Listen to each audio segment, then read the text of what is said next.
Magandang umaga po sa inyong lahat. Ako pong muli si Pastor Bong. Bumabati na isang mapagpalang Wednesday morning sa ating lahat. Ang ating pong pag-aaralan today mga kapatid is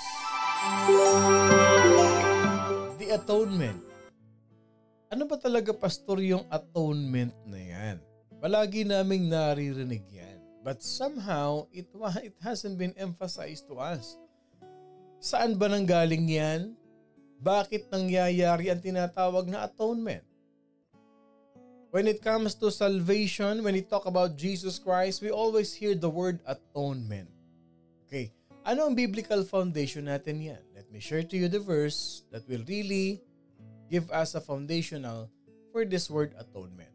In the book of Leviticus chapter 6 verse 6 to 7, "And he shall bring his trespass offering to the Lord, a ram without blemish from the flock, with your valuation, as a trespass offering to the priest.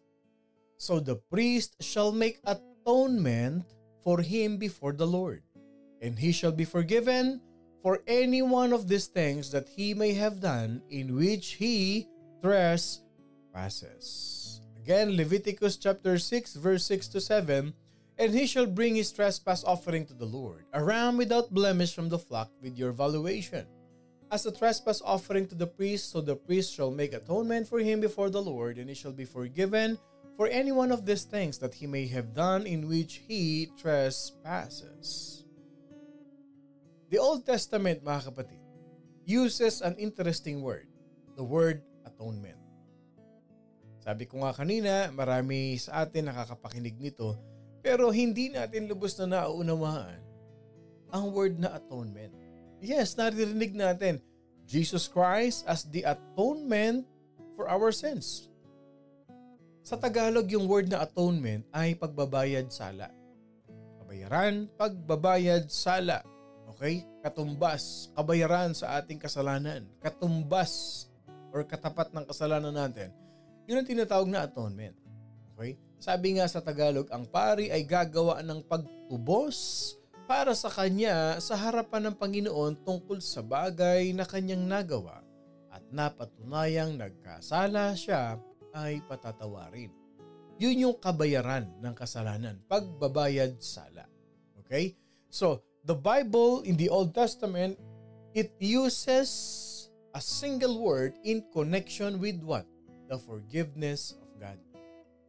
Yung atonement sa Old Testament, para tayo ay mapatawad sa ating kasalanan, kailangan meron tayong pambayad sala.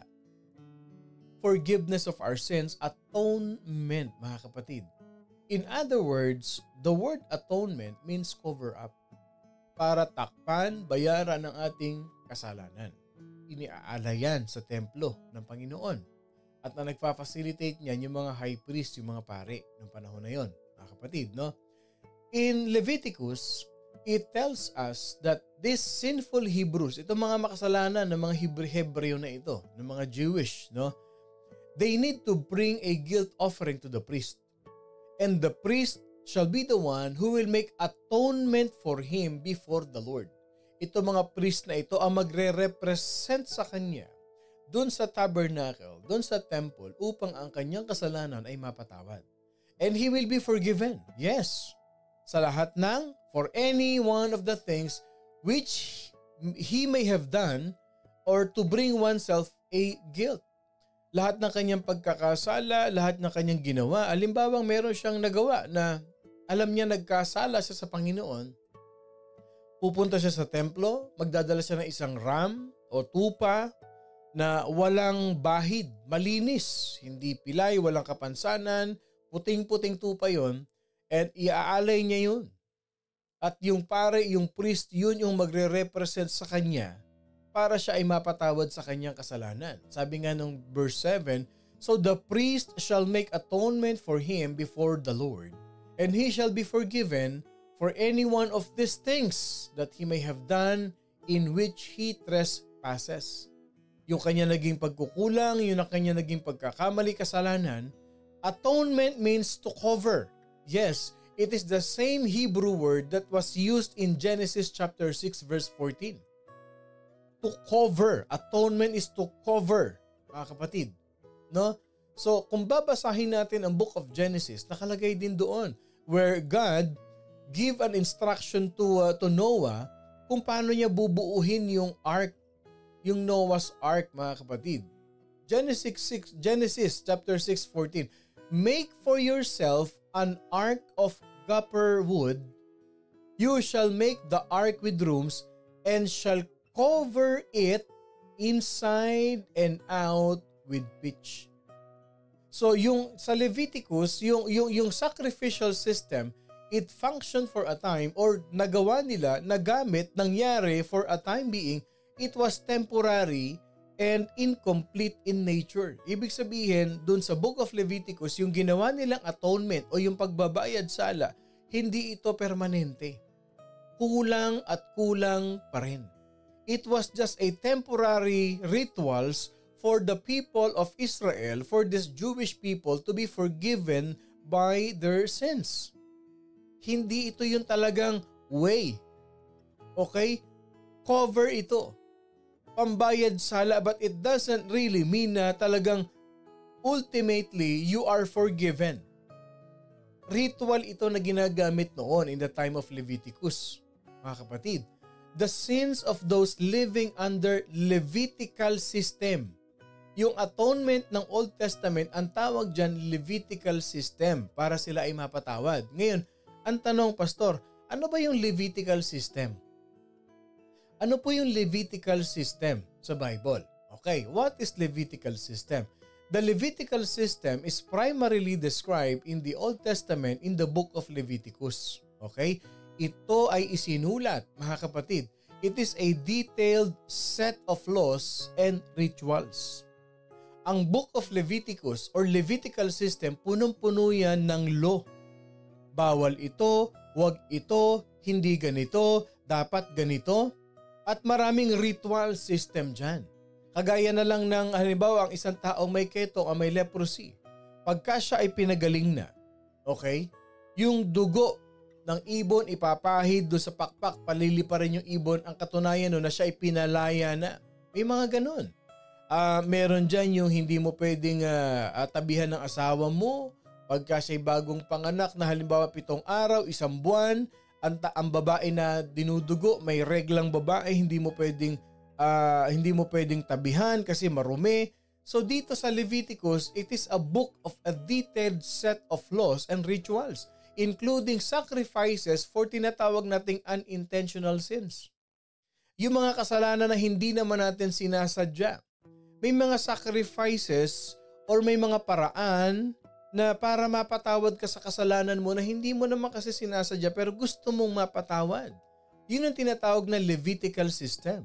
However, kung babasahin ninyo ang Leviticus, walang nakasulat dyan na any rituals, anumang pamamaraan para ang kasalanan ng isang tao na sinadya niya yung kasalanan para siya'y mapatawad. No.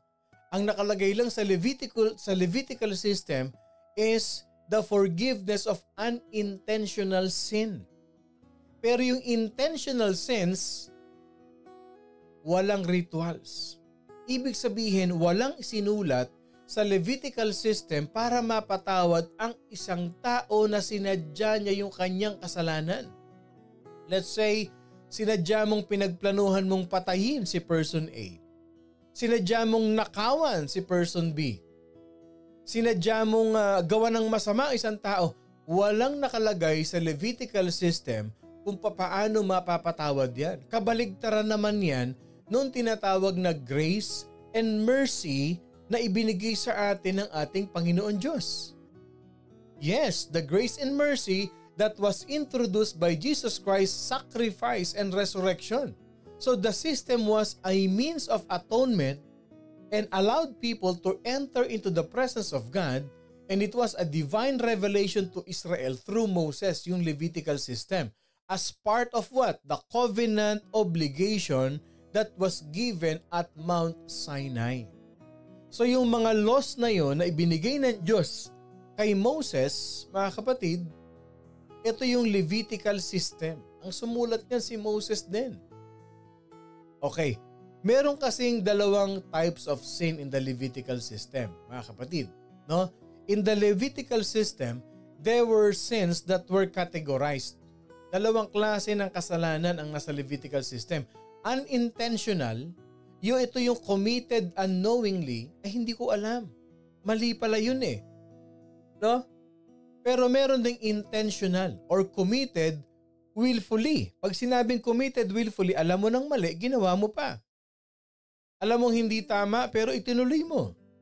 Yun yung intentional. Okay, ang tanong, nangyayari ba sa panahon natin ngayon yan? Alam nyo, kung ang Levitical system gumagana sa panahon natin ngayon, siguro 3 na lang ang nabubuhay o 2 o ubos na lahat ng tao. Yes, kasi bakit? Walang hustisya. Pag ang isang kasalanan, alam mo nang mali, ginawa mo pa, may kaparusahan ka agad dyan. So sa Levitical system, it's either unintentional or intentional sin. Sacrifices were prescribed for unintentional sins. Kung hindi mo sinasadya ang kasalanan mo, mag-sacrifice ka ng hayop, magdala ka ng ram, magdala ka ng bull, magdala ka ng isang tupa. Pupunta ka rin sa priest who makes the atonement on behalf of the sinner. Kaya sinabi ni Lord sa Leviticus 4, okay? Kung babasahin niyo ang Leviticus 4, speak to the children of Israel. Okay, ito kausap ni Lord si Moses dito. Speak to the children of Israel saying, if a person sins unintentionally against any of the commandments of the Lord in anything which ought not to be done, and does any of them, he shall do with the bull as he did with the bull as a sin offering. Thus he shall do with it. So the priest shall make atonement for them, and it shall be forgiven them. But for intentional sins, there were no rituals. Wala kang mababasa sa Leviticus, sa Levitical system, about intentional sins that will be forgiven. Lahat yon mga unintentional sins. Ano ba ang nature of intentional sins? Intentional sins represented a direct disobedience to God. Yan ang tinatawag na intentional sins. Alam mo nang ayaw ni Lord magawin mo yan, gagawin mo pa. Ito yung tinatawag na direct disobedience to God. And during those days, sa Levitical system, during the Old Testament days, when you disrespect, when you disobey God, hindi ka sumunod sa Diyos, there is a penalty. At including dyan ay kamatayan. It includes death. Kaya nga sabi sa Numbers 15, kung babasahin yung Old Testament, ngunit ang tao na makagawa ng anuman, ng buong kapusukan, ibig sabihin yung talagang sinadya mo with anger ng buong kapusukan maging katutubo sa lupain o dayuhan ay lumalapastangan sa Panginoon at ang taong iyon ay ititiwalag sa gitna ng kanyang bayan. Hindi ka lang ititiwalag, stone to death, papatayin ka pa nila. And even at the worst, si Lord mismo ang magbibigay ng kaparusahan sa iyo. However, this lack of sacrificial atonement for intentional sins did not mean that God was unwilling to forgive. Ibig sabihin ba, Pastor, nung panahon ng Old Testament, pag ang tao nakagawa ng intentional sin, diretso patay na kaagad? Grabe naman si Lord. It doesn't mean na hindi willing si Lord na patawarin ka dahil meron din namang mga kwento, istorya, instances sa Bible in the Old Testament that the Lord forgive the intentional sins. Lalong-lalo na kung merong genuine repentance and confession. Hindi ba si King David, nagkasala siya? Nung nagkasala sa kay Bathsheba, anong ginawa ni David, hindi ba? At sinabi ni David kay Nathan, David told Nathan, I have sinned against the Lord. Inamin niya yung kasalanan niya. There is a confession to Nathan na alam ni David na nagkasala siya at sabi ni Nathan sa kanya inalis din ng Panginoon ang iyong kasalanan, hindi ka mamamatay. And even in the study of the Old Testament, yung 66 books of the Bible natin, hindi ba't ang mga Jewish, ang mga Israelites, magkakasala sila, magagalit si Lord, parurusahan sila, pero hindi naman lahat sila nauubos. Meron ding pinatatawad sa kanila. Hindi ba no nagpaulan ng Diyos nagpadala ng maraming ahas at pinagtutuklaw yung mga Israelites? Ano sabi ng Lord? Gumawa pa rin ng Panginoon Diyos ng way para maligtas yung iba. Kung sino man ang magbabow down, sasamba, magpapatira pa doon sa snake na ginawang ni Moses, hindi ba? Makakaligtas sila, hindi sila mamamatay. Yun yung forgiveness ni Lord sa mga nagkakasala. But the people still carry the burden of their sinful nature. Yes, ang tao talaga ay makasalanan. Every time they sinned, they would again be required to make an offering. Nagkakasala, mag-o-offering. Magkakasala, mag-o-offering. Magkakasala, mag-o-offering. Kaya nga po sa old faith natin okay, ito ginagawa Di bale, pagdating ng linggo, maghuhugas ako ng kasalanan ko. Hindi ba't ang dami sa atin yan? Akala natin, gagawa tayo ng kalokohan natin from Monday to Friday, may extension pa hanggang Saturday. Tapos pagdating ng linggo, pupunta ka doon, maghuhugas ka ng kasalanan mo, tapos paglabas mo ron, salamat na bawasan ang bigat ng kasalanan ko, pwede na ulit. Yun na nangyari Ang tawag doon religious. That is what we call the religious people. Napapasok ka ron sa maliit na kwarto, buksan mo yung maliit na bintana, mangungumpisal ka roon, pinatawad ka ng kasalanan mo, humayo ka na, magkasala ka ulit. Ganun na nangyayari Ganun na nangyayari. Every time that they sinned, they would again be required to make an offering. And also, not all of their transgressions could be atoned for such a certain deliberate violations of the law. Yun kaya yung sinasabi natin kanina na hindi lahat ng kasalanan nila may katumbas na pambayad sala, lalo pa nga at intentional. Ngayon ang tanong ganito, bakit yung kasalanan ng Old Testament ng mga Hebrews na ito nagpatuloy and the sin still have power over them? Why? Bakit nagpapatuloy pa rin ang kasalanan nila samantalang nag-o-offer na sila ng animals? They offered animals, they offered the ram, they offered the bull for the atonement of their sins. But why still has the sin has power over them? Why? Because the blood of animals can never pay the whole debt that is committed by sinners. Ang dugo ng hayop ay hindi kayang bayaran ang lahat ng kanilang kasalanan. Hebrews 10, chapter 3, verse 4. In those sacrifices, there is a reminder of sins year by year.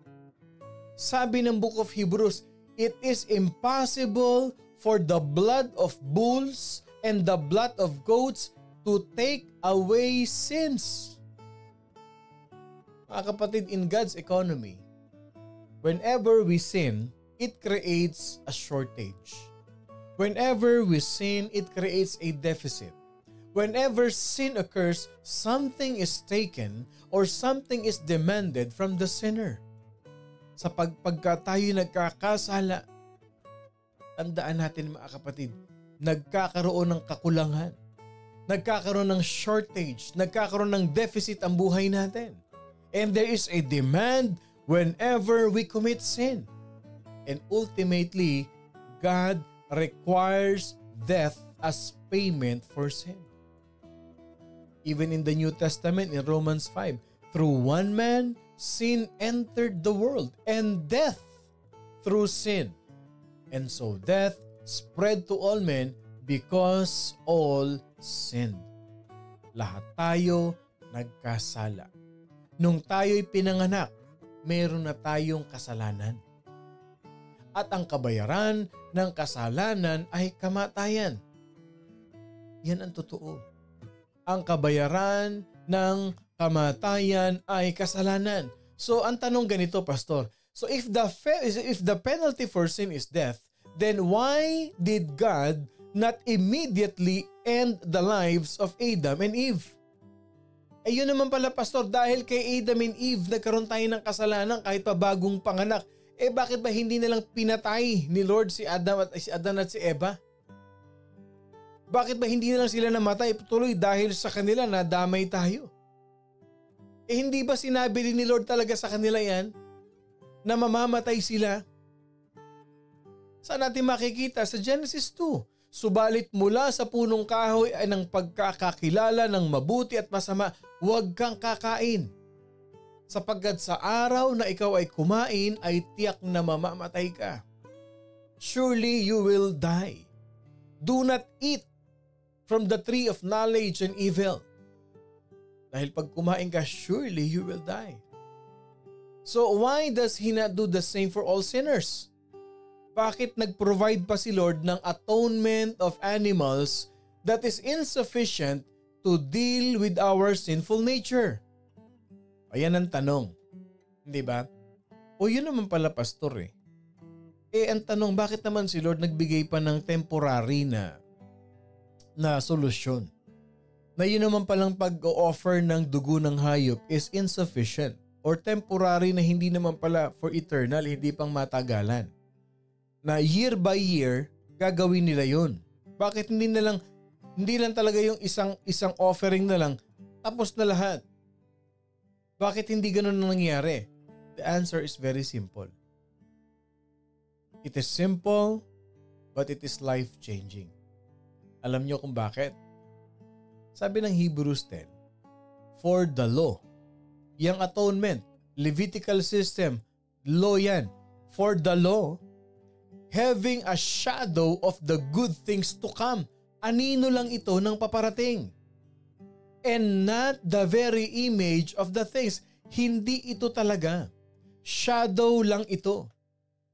Ika nga nila sa caregiving terminology, reliever lang ito. Hindi ito talaga yung main caregiver. Hindi, shadow lang yan. Yang law na yan, yung Levitical system na yan, it is just a shadow of the good things to come. Sabi niya, can never with these same sacrifices which they offer continually year by year, make those who approach perfect. Yung kautusan na yun, anino lang daw yun mga kapatid ng mabubuting bagay na darating. At hindi raw yan ang tunay na larawan ng mga bagay na kailanman ay hindi masasakdal.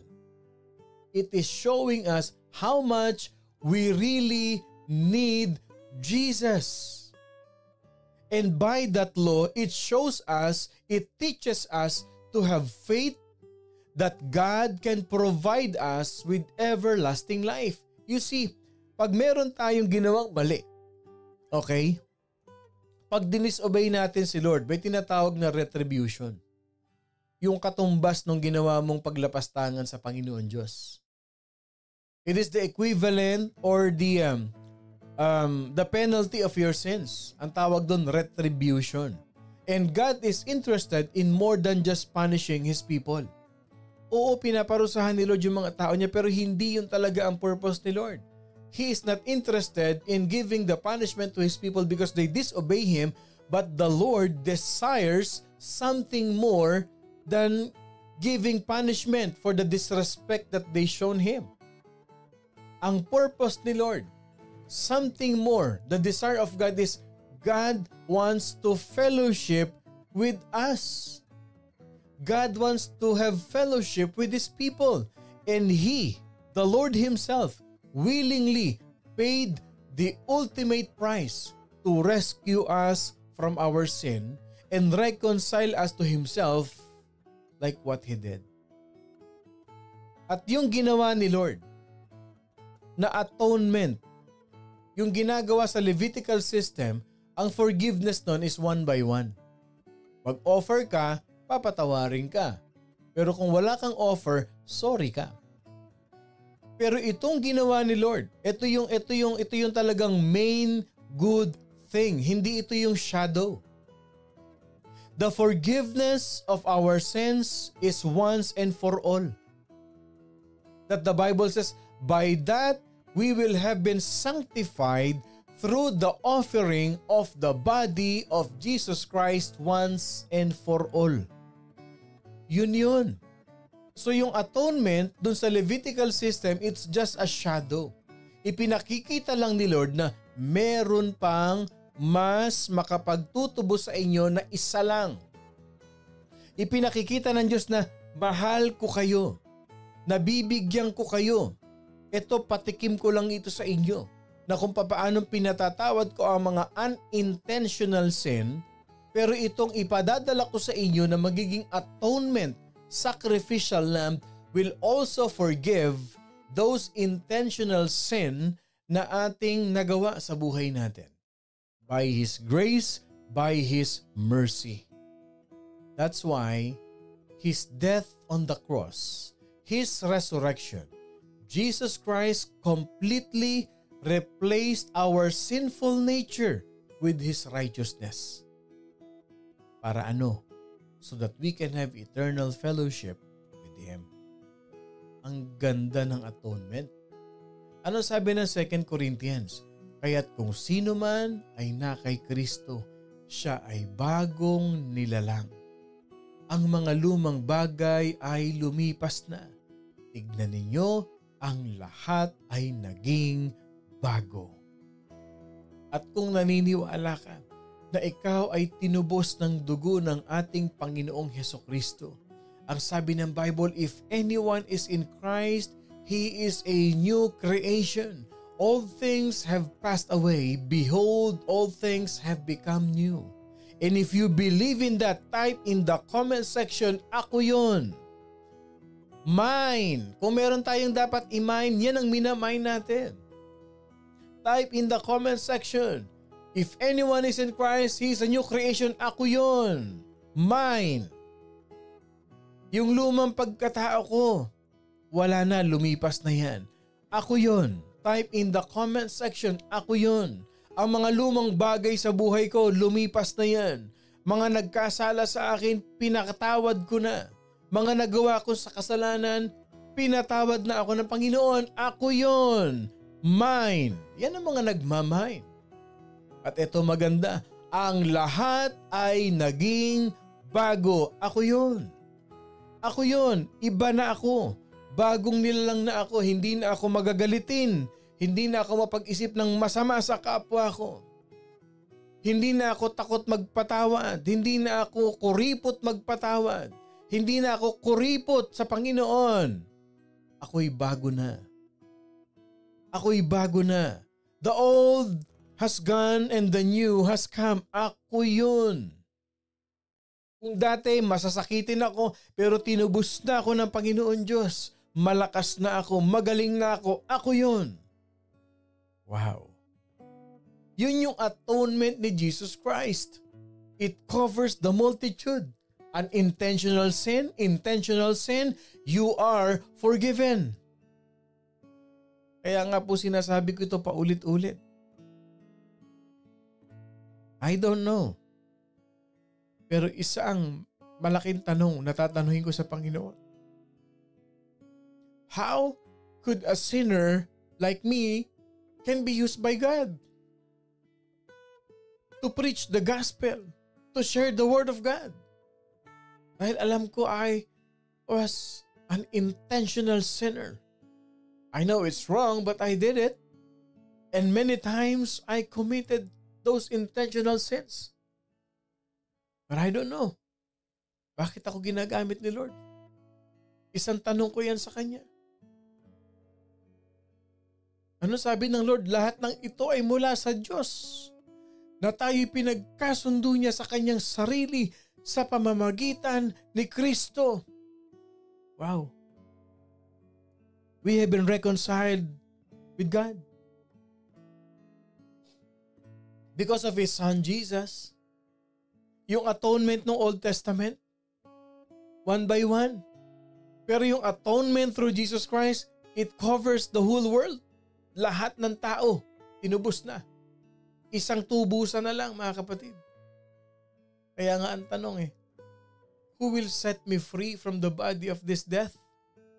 Sino ang magpapalaya sa akin dito sa katawan na matagal nang patay sa Panginoon? The answer is in the Bible. Thanks be to God through Jesus Christ our Lord. He set us free from the body of this death. Kung wala si Jesus, taon-taon, may Levitical law, we are no longer under the law. Jesus Christ fulfilled the law. And He's a sacrificial lamb. Kapatid, yun ang atonement. That is the atonement. Bakit naggawa pa si Lord ng temporary? Insufficient? Kasi meron siyang purpose. May plano siya. Same thing sa buhay natin. Sometimes, many times in our life, we experience insufficiency. Kasi may plano si Lord sa iyo na pang-eternal. May magandang plano si Lord sa buhay mo. Nung time na yon, it is insufficient because they want to know that they really need God. Parang ganito yan eh. Pag may kakulangan ka, ano ba talaga ang kailangan natin para talagang maayos na yung problema? Ano ba talagang kailangan natin? O itong problema natin itong solusyon sa problema natin, temporary lang ito eh. Para kang may sugat na pinapahiram mo lang, tinatakpan mo lang ng band-aid, hindi pa rin gumagaling. And then you will ask yourself, ano ba talaga ang kailangan ko para tuluyang gumaling itong sugat ko na ito? Meron. Itong gamot na ito. Simple lang. Ano ba talaga ang kailangan natin para mapatawad tayo sa kasalanan natin? Sabi ni Lord, kailangan niyo yung anak ko. Kailangan mo si Jesus sa buhay mo. Kailangan tanggapin mo siya. Na siya ang sacrificial lamb, siya ang atonement sa kasalanan mo ultimately. Biro mo yung Levitical, unintentional lang ang pinapatawad. Paano yung intentional sins? You need Jesus. You need Jesus. So who will set us free from the body of this death? It is the Lord Jesus Christ. It is the Lord Jesus Christ. Sabi ni Paul, kahabag-habag na tao ako. Sino ang magliligtas sa akin mula sa katawang ito ng kamatayan? Si Jesus Christ. Si Jesus Christ. Sabi ni Paul, salamat sa Diyos sa pamamagitan ni Hesukristo na Panginoon natin. Sabi ni Paul, kaya nga ako naglilingkod sa kautusan ng Diyos. Naglilingkod ako kay Lord kasi pinalaya ako ni Lord. Tinubos ako ni Lord. Alam nyo, as we end mga kapatid, minsan isipin din natin ito. Wala naman tayong maitutumbas sa ginawang katubusan ng Panginoon Diyos sa buhay natin. Wala tayong maipapalit. Hindi natin mahihigitan ang ginawang pagtubos ng ating Panginoon Diyos sa buhay natin.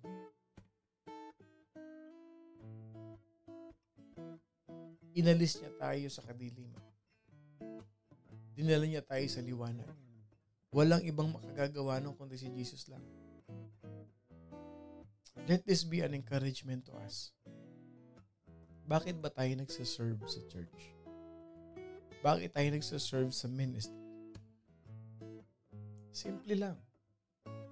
Dapat ma-encourage tayo. Na yung ginagawa natin sa church, yung ginagawa natin paglilingkod sa Panginoon, kulang pa yun. Sa ginawa niya katubusan sa atin. But some people, parang secondary, parang third priority na lang nila ang paglilingkod sa church. Mas busy sila sa ibang bagay. Mas busy sila sa mga worldly things na hindi naman makatutulong sa kanila eternally. Yung salvation na lang, dapat yun lang, ma-inspire na tayo dun na maglingkod tayo sa Panginoon, na unahin natin si Lord sa buhay natin. Yun lang, yung gift of salvation, yung atonement ni Jesus Christ sa atin. Alam niyo, may nagtanong po sa akin. Sabi niya, Pastor Bong, bakit parang hindi ka nagpapahinga?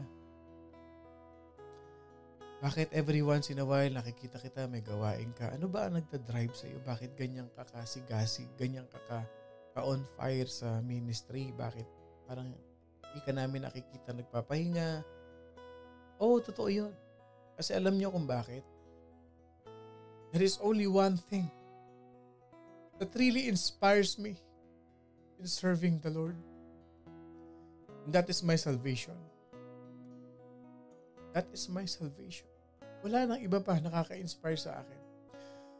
Kung hindi ako niligtas ng Panginoon, alam ko kung saan ako pupunta. At wala akong maitutumba sa Panginoon sa ginawa niyang pagkaligtas sa aking kaluluwa.